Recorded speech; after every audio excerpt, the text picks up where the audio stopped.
Hello and welcome back to another episode of MCSG. Today I'll be bringing you gameplay on SG3, a map which I haven't actually managed to play for somewhere around 4 months. It's been a kind of incredibly unpopular map, especially for Team Verida maps, which always seem to be among the most popular, e.g. SG2 and SG4. However, SG3 never got that wave of popularity that Team Verida's maps always seem to get. Rather, it was passed up and forgotten. So, yeah, it's always been a fun map, but I've really never had the chance to play it, at least since it kind of first came out a long time ago. So I was really surprised when this got voted in. I wasn't actually intending to record this game, but when I saw that SG3 had been voted, I thought, like, it is a necessity that I record this map because I probably won't be able to ever again. And I need to really, investigate, I guess, what makes this map unpopular compared to other Team Verida maps. The first thing that comes to mind are, my problems with it. The fact that the map is very large, and the fact that it, has so much water at the edges of the map. But then, as a counter-argument, if you will, is SG1, a map also made by Team Verida that is a good deal more popular and also features an incredible amount of water and is a rather large map. So it can't really be the size nor the amount of water, so it must be something else. And really all I can end up thinking of besides that is the theme of the map. The chest placement is good, there are many viable routes, the map is well designed from a gameplay standpoint. I think really though it's just the jungle theme. I've seen several jungle maps find their way into MCSG's official map pool, and they never seem to do well. So I feel like there is something about jungle maps that just don't make for good survival games maps. Maps that, even though everything else is done perfectly right, just aren't that enjoyable. And take for example Overgrown Arena. That was a more foresty map than jungle, but it still had many jungle elements. Then Insanity Cause, another jungle map that kind of received bad reviews and may have been taken off of the servers. I know I haven't seen it in a while. And just maps along those lines, any map with jungles tend to have a lot of low trees, shrubbery on the ground, and just generally bad movement through the map. And I'm lagging very hard. Anyways, yeah, I feel like that's really the only thing that kind of separates jungle maps from other types of maps, and what really has to be the root cause that this map is nowhere near as popular as the other Team Verida maps. And why no jungle maps, as far as I can think, are as popular as maps that feature other types of terrain. So there's the thick-set cluster of trees, but those are also featured in forest maps such as SG1, which still retains a high level of popularity, even though I personally think it's kind of a bad map. Anyways, I think it has to be related to something besides just the thick, like, clusters of trees, and rather something more. And I think this is where the kind of aesthetic features of a jungle really come in, and that should be tier 2. I'm pretty sure all the tier 2 chests on my route got nerfed. This used to be the best route on the map, and now it's pretty awful.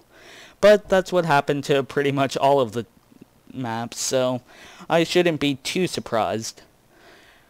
Anyways, with jungles, the trees all have vines, and with vines there's an easy way up into the tree tops, which provide an interesting gameplay if the majority of people are up there, but as for the most part people are down on the ground and just a few people are up in the trees, it instead creates spots for camping, which incredibly slow down the gameplay.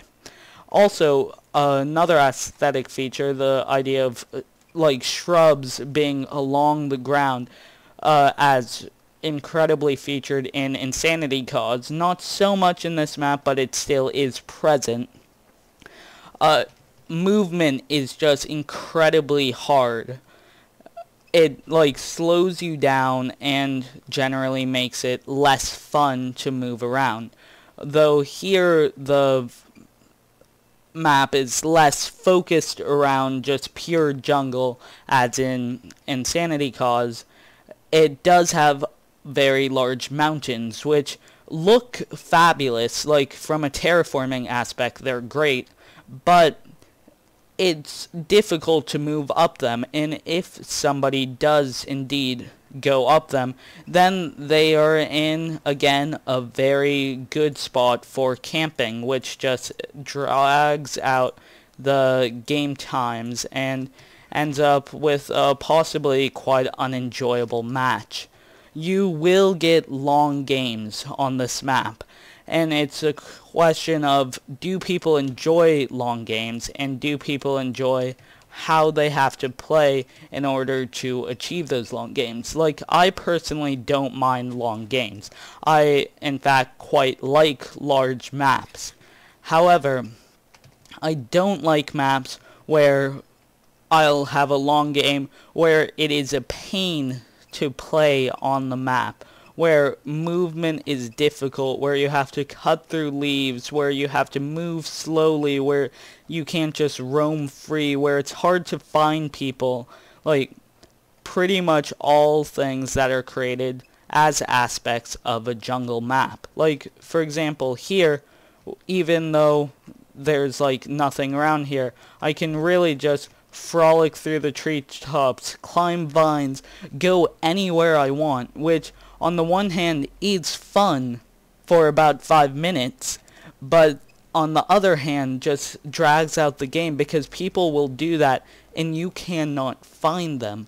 Like, they can just climb up to the top of a random tree, hold shift, and not be found, and the game can last for 30 minutes.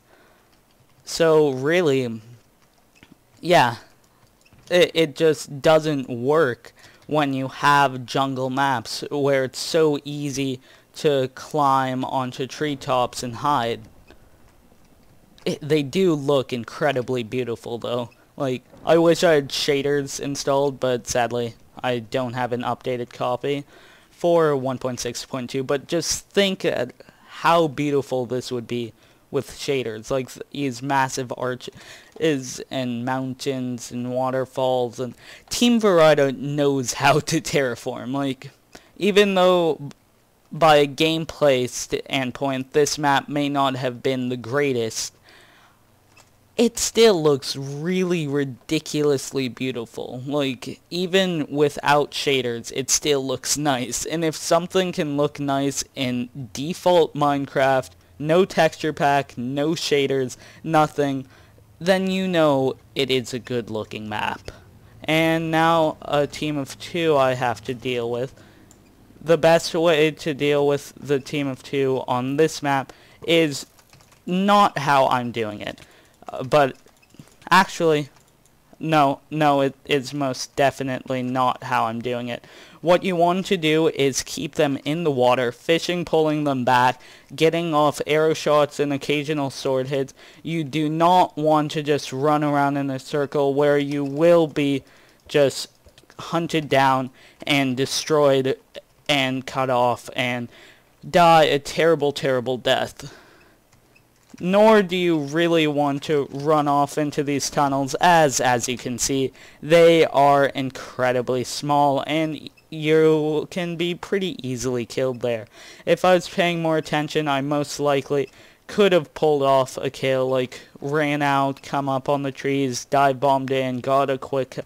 Yeah, if I was playing more tactically, I probably could have won there. But again, focusing on both gameplay and actually like commentating is rather difficult. But anyways, I hope you enjoyed the video. Please like, favorite, comment, and subscribe if you did.